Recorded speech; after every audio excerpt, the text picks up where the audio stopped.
The selection of keyboard themes on the Samsung Galaxy S25 Ultra is pretty poor, so if you wish to select from various themes, you need to install third-party keyboard application. For example, let's close everything and go to Play Store, install Gboard by Google. Let's install the application.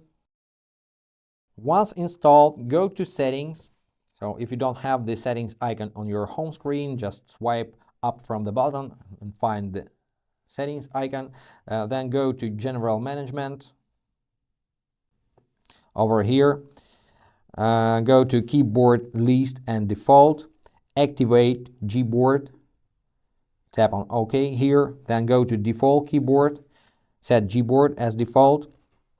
Now you can tap on Gboard to open Gboard settings and tap on Theme. Here you have a lot of different themes, solid colors, downloadable images, gradients, and so on. Let's download an image. Select between borders and no borders mode. Apply. The theme is downloaded. Let's go to any application where we can type text, for example, notes, create new note. And here it is, new keyboard with new theme. But keep in mind that you cannot use Samsung AI keyboard feature using another keyboards. So decide between different functionalities. That's it, guys. Hope this was helpful. If yes, subscribe to the channel, hit the like button, and be awesome. Bye.